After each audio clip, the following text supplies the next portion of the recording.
Las tentaciones de Jesús. Después de su bautismo Jesús fue llevado por el Espíritu al desierto. Las palabras de la Escritura, fue llevado por el Espíritu al desierto, significan, el Espíritu Santo, que había descendido sobre él en el bautismo, ya que Jesús como hombre dejaba que todo sucediese en él como tal, lo movió ahora a ir al desierto para prepararse a su misión y a sufrir como hombre, delante de su Padre Celestial.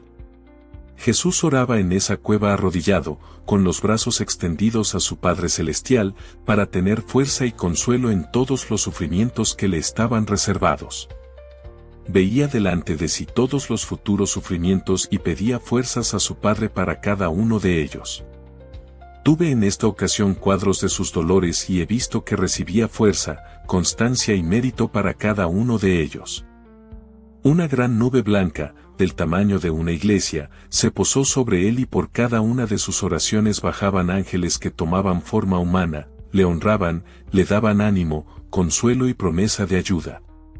Conocí que Jesús pidió aquí y consiguió para cada uno de nosotros toda ayuda, constancia, victoria y consuelo en nuestras penas y tentaciones, que compró para nosotros, con sus oraciones, el mérito y la victoria, que preparó allí todo el mérito de las mortificaciones y ayunos, y que ofreció a Dios Padre todos sus trabajos y padecimientos para dar mérito y valor a todos los padecimientos y penas de espíritu de los que creerían en Él. Conocí el tesoro que Jesús instituyó para la iglesia y que se abrió en los 40 días de su ayuno. Vi a Jesús sudar sangre en esta oración. He visto aparecer a Satanás en forma de un anciano ermitaño del monte Sinaí, todo desgreñado y penitente, y entrar en la cueva de Jesús. Lo he visto trepar cansadamente por la montaña, tenía una larga barba y solo una piel por vestidura, pero a pesar de esto lo reconocí por no poder disimular algo de artero y de puntiagudo en su rostro. Dijo que había estado con él un esenio del monte Carmelo, que le había hablado de su bautismo, de su sabiduría, de sus prodigios y ahora de su ayuno riguroso.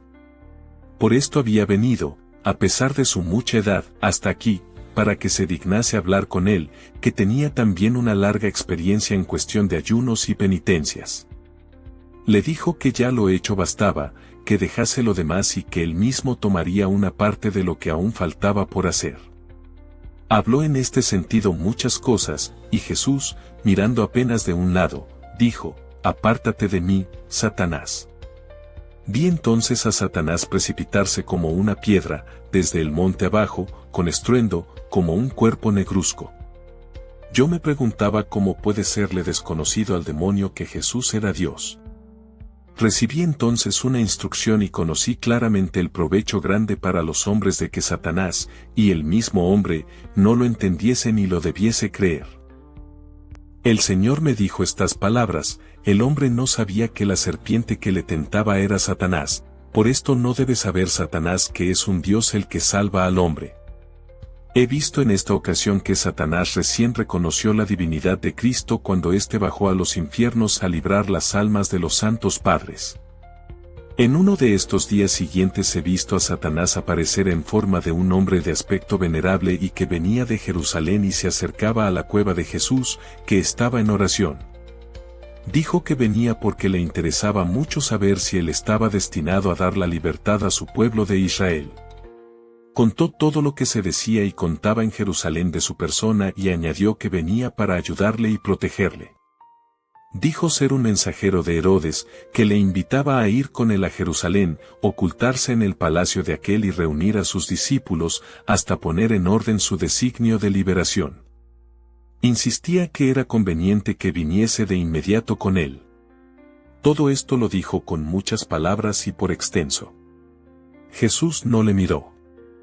Rogó con instancia, y de pronto vi a Satanás alejarse de allí, volviéndose su rostro espantoso y despidiendo llamas y tinieblas por la nariz. Como Jesús estaba atormentado por el hambre, especialmente por la sed, se presentó Satanás en forma de un piadoso ermitaño, que le dijo: «Tengo mucha hambre, te ruego me des de los frutos que están aquí en la montaña, delante de la entrada, pues no quiero sacar nada sin permiso del dueño. Nos sentaremos luego amigablemente y conversaremos de cosas buenas». Había, en efecto, no en la entrada, sino al lado, hacia el oriente, a alguna distancia de la cueva, algunos higos y una clase de frutas como nueces, pero de cáscara blanda como la tienen los nísperos, y también bayas. Jesús le dijo: apártate de mí, tú eres el mentiroso desde el principio, y no dejes daño alguno sobre esos frutos. Vi entonces al fingido ermitaño precipitarse como una sombra oscura contrahecha del monte abajo y escupir un vapor negro. Vino Satanás en forma de un viajero y preguntó si no podía él comer de las hermosas uvas que se velan allí cerca, que eran tan buenas para apagar la sed.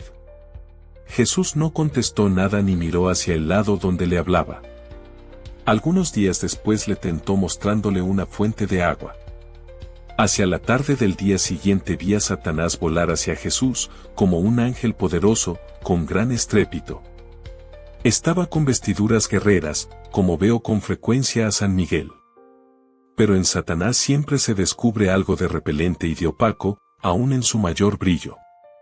Se gloriaba delante de Jesús y decía: quiero mostrarte lo que puedo, quién soy y cómo los ángeles me llevan en sus palmas. Mira allá a Jerusalén, mira el templo. Te quiero colocar sobre el punto más alto. Muestra entonces lo que tú puedes y si los ángeles te sostienen en sus manos. Mientras esto decía vi la ciudad de Jerusalén y el templo tan cerca como si estuvieran junto a la montaña. Creo que todo esto no era sino artificio de Satanás. Jesús no le respondió. Satanás lo tomó por las espaldas y lo llevó por el aire, volando bajo, hasta Jerusalén, lo puso sobre la punta de una de las torres de las 4 que había sobre el templo y que yo hasta entonces no había notado. Esta punta estaba en el ángulo occidental, hacia Sión, enfrente de la torre Antonia. La ladera de la montaña donde estaba el templo era en esta parte muy escarpada. Estas torres eran como prisiones y en una de ellas estaban guardadas las preciosas vestiduras de los sacerdotes. Eran por arriba planas, de modo que se podía caminar en ellas, se alzaba, empero, todavía en medio de ellas un cono hueco que terminaba con una bocha tan grande que podían estarse allí 2 hombres de pie. Desde aquí se podía contemplar el templo en su conjunto. En este punto más alto puso Satanás a Jesús, que nada dijo hasta este momento.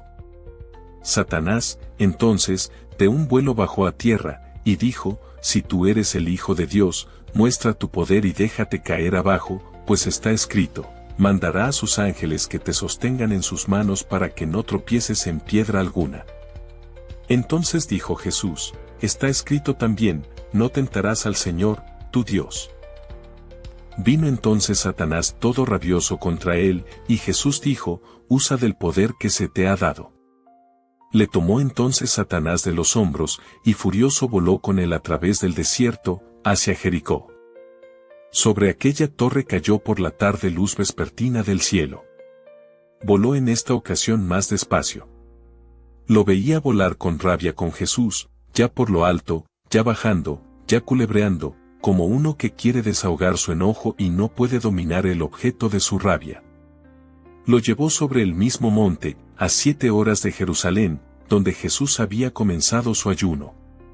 Vi que lo llevó junto a un árbol de terebinto que se erguía grande y fuerte en medio de un jardín de un esenio que había vivido hacía tiempo en este lugar.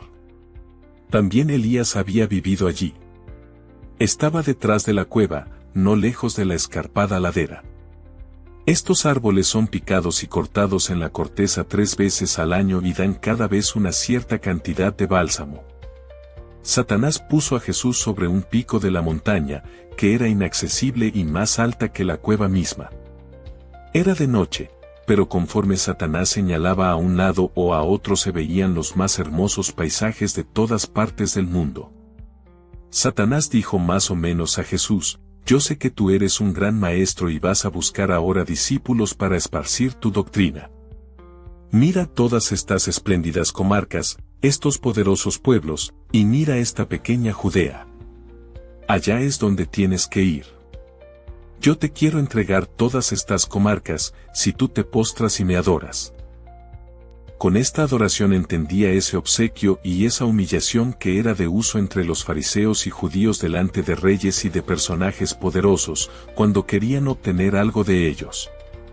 Cuando Satanás señalaba con su mano veíanse grandes países y mares extensos, luego sus ciudades, sus reyes y príncipes, sus magnificencias y triunfos, yendo y viniendo con sus guerreros y soldados con toda majestad y esplendor. Satanás señaló de algunos pueblos sus particularidades principales y especialmente un país donde había grandes hombres y fuertes guerreros, que parecían gigantes, creo que Persia, y le dijo que allí tenía que ir a enseñar. La Palestina se la representó muy pequeña y despreciable. Fue una representación maravillosa, se veían tantas cosas, tan claras y al mismo tiempo tan espléndidas y atrayentes. Jesús no dijo otra cosa que, adorarás a Dios tu Señor y a Él solo servirás. Apártate de mí, Satanás. Entonces vi a Satanás, en espantoso aspecto, precipitarse de la montaña, caer en lo profundo y desaparecer como si se lo hubiese tragado la tierra. Después de esto vi una multitud de ángeles aparecer al lado de Jesús, inclinarse ante él y llevarlo delicadamente en las palmas a la cueva donde había comenzado su ayuno de 40 días. Había allí 12 ángeles y otros grupos de ayudantes en determinado número. Se celebró en la cueva una fiesta de acción de gracias y de victoria con una comida. Vi a los ángeles adornar el interior de la cueva con hojas de parra de la cual descendía, sobre la cabeza de Jesús, una corona de hojas. Todo esto aconteció en un orden admirable y cierta solemnidad y era luminoso y significativo. Tentaciones interiores de Jesús. Está oculta a Satanás la divinidad de Jesús y su misión. Las palabras, «Este es mi Hijo amado en quien me he complacido», las entendió como dichas a un hombre, a un profeta. Jesús está ahora apesadumbrado en su interior. La primera tentación que tuvo fue esta: este pueblo está demasiado pervertido. ¿Tendré yo que padecer todo esto por él y no poder conseguir el pleno efecto de mi obra?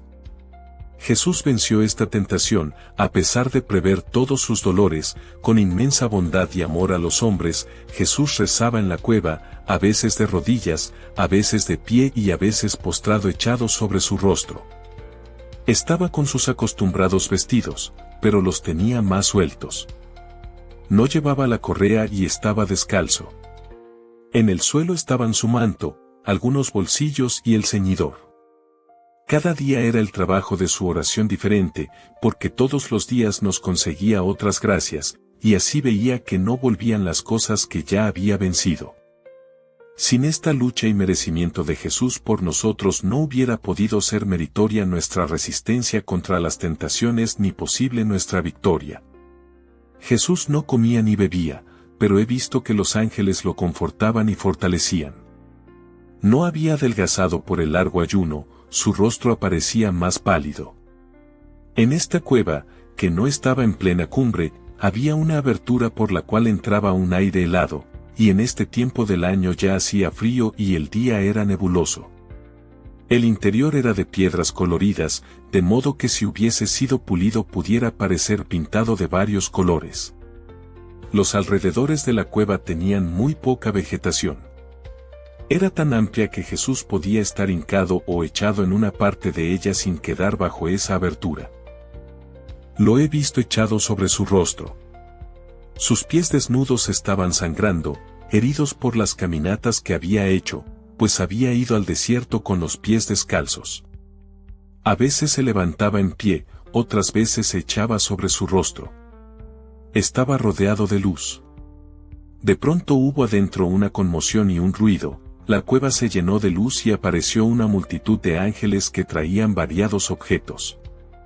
Ahora he visto que los ángeles se inclinaban ante Jesús, le honraban y le preguntaban si podían presentarle los instrumentos de su misión, y si era su voluntad aún padecer por los hombres como hombre, como había sido esta su voluntad cuando descendió de su Padre y tomó carne en el seno de la Virgen.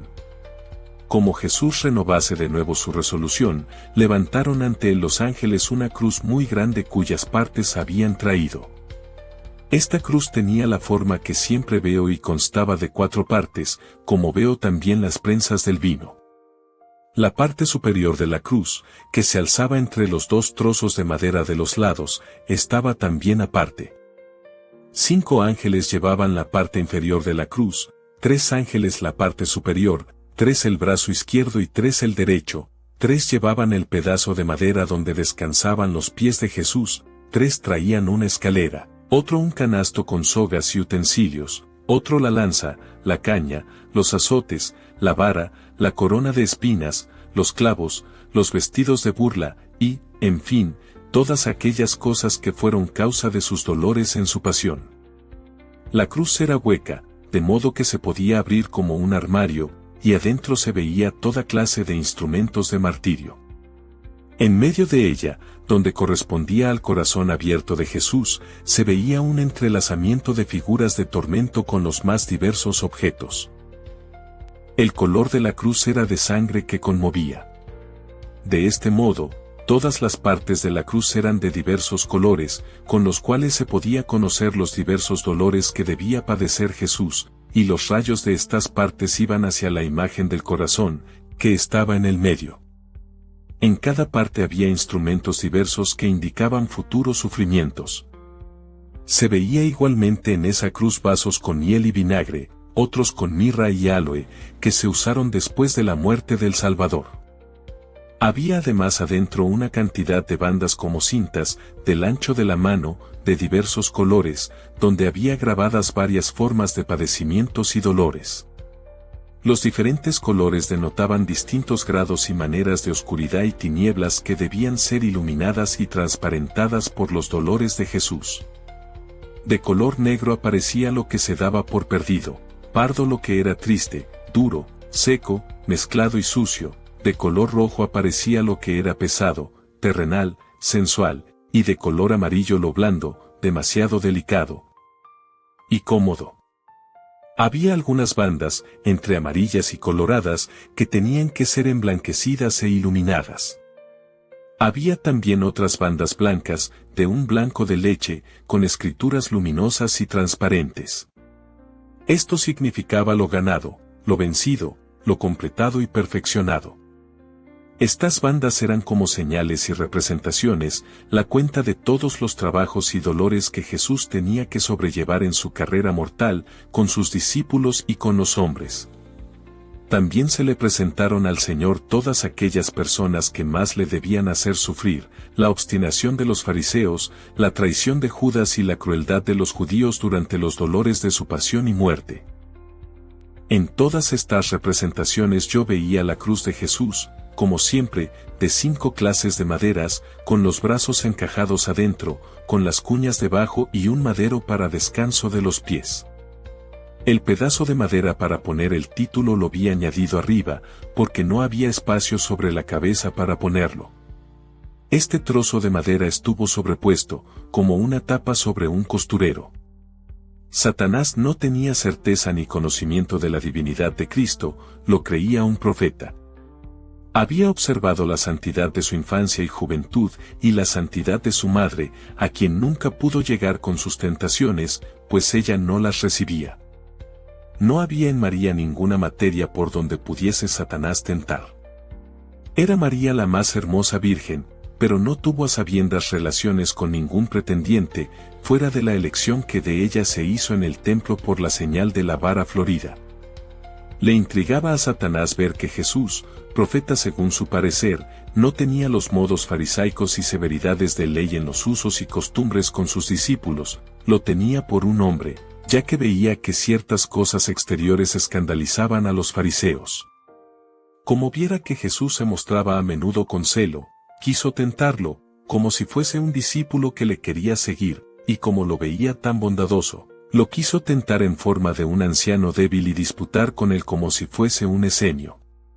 Por esto he visto una vez a Satanás en la entrada de la cueva, bajo la forma de un joven hijo de una viuda, sabiendo que Jesús amaba a ese joven. Hizo Satanás un ruido en la entrada para mover a displicencia a Jesús, en cuanto ese discípulo se llegaba hasta su retiro contra lo que él había dicho que no lo siguieran. Jesús ni siquiera volvió su rostro para mirarlo. Satanás anduvo por la cueva y hablaba de Juan el Bautista que, según él, debía estar muy contrariado contra Jesús que había hecho bautizar en diversos lugares, cosa que no le correspondía a él sino a Juan solo. Después de esto, Satanás envió arriba la figura de 7 o 9 de sus discípulos, uno tras otro. Venía uno por vez a la cueva y decía que Eustaquio les había dicho que él estaba en esta cueva, que lo habían estado buscando con grande ansia, que él no debía arruinar su salud en este lugar, abandonándolos a ellos. Añadían que se hablaba mucho de él y que no debía permitir corrieran tantas voces sobre su modo de proceder. Jesús nada contestó a todas estas representaciones y, al fin, dijo, «Vete de aquí, Satanás, ahora no es tiempo». Con esto desaparecieron todas las figuras de discípulos. Más tarde apareció de nuevo Satanás en figura de un anciano esenio muy venerable, que venía cansado de subir por la montaña. Aparecía tan cansado que yo misma tuve compasión del que parecía venerable anciano. Se acercó a la cueva, cayendo de cansancio a la puerta misma, dando quejidos de dolor. Jesús ni siquiera miró al que acababa de entrar. Entonces se levantó el fingido esenio y dijo que era uno del Monte Carmelo, que había oído hablar de Jesús y que, por verlo, se había venido hasta allí, desfalleciendo casi por el cansancio. Le rogaba se sentase un momento en su compañía, para hablar de cosas de Dios. Dijo que sabía lo que era ayunar y rezar, y que si se unen dos en oración sirve de edificación mutua. Jesús solo contestó algunas palabras, como, «Apártate de mí, Satanás, no es llegado el tiempo». Solo entonces vi que había sido Satanás el aparecido, puesto que al alejarse y desaparecer se puso negro, tenebroso y lleno de ira. Me causó risa ver que se echó al suelo como desfallecido y al fin tuvo que levantarse solo. Cuando Satanás apareció de nuevo para tentar a Jesús se apareció en figura del anciano Eliud. Debió haber sabido que a Jesús se le había mostrado la cruz con todos los sufrimientos que le esperaban, porque comenzó diciendo que había tenido una visión de los graves dolores que debía sufrir Jesús y que había sentido la impresión de que no habría podido soportar semejantes sufrimientos.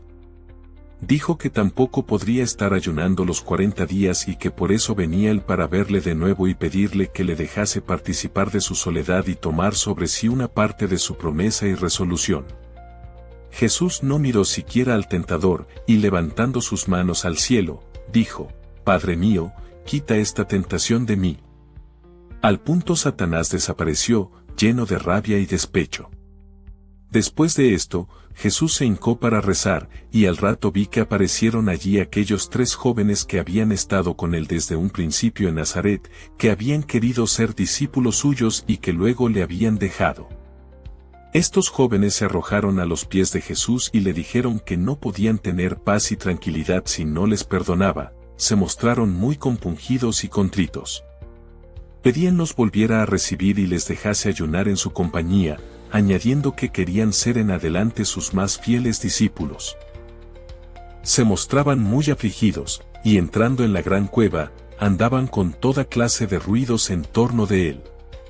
Jesús se levantó entonces, alzó sus manos al cielo, rogó a su Padre y al punto desapareció la imagen de esos jóvenes. Una tarde, mientras Jesús rezaba de rodillas, he visto a Satanás, en luminosa vestidura, flotando por los aires y subiendo la ladera escarpada de la montaña. Esta ladera escarpada estaba al oriente, no había por ese lado entrada alguna, sino solo algunos agujeros en las rocas. Satanás se presentó luminoso, semejante a un ángel, pero Jesús ni lo miró siquiera. Veo que en estos casos la luz de Satanás nunca es transparente, sino con un brillo superficial e imitado, y su mismo traje hace impresión de dureza, mientras veo las vestiduras de los ángeles transparentes, ligeras y luminosas. Satanás, en forma de ángel, quedó en la entrada de la cueva, y dijo, «Soy enviado por tu Padre, para consolarte». Jesús no le dirigió siquiera una mirada. Después de esto apareció de nuevo en otra parte del monte, junto a una abertura que era del todo inaccesible y dijo a Jesús que considerase como era un ángel, ya que volaba por esos sitios inaccesibles. Tampoco esta vez se dignó Jesús dirigirle una mirada. Entonces vi a Satanás terriblemente rabioso e hizo ademán como si quisiese aterrarlo con sus garras a través de esa abertura. Su rostro y aspecto eran espantosos. Jesús no le dirigió siquiera una mirada. Satanás desapareció.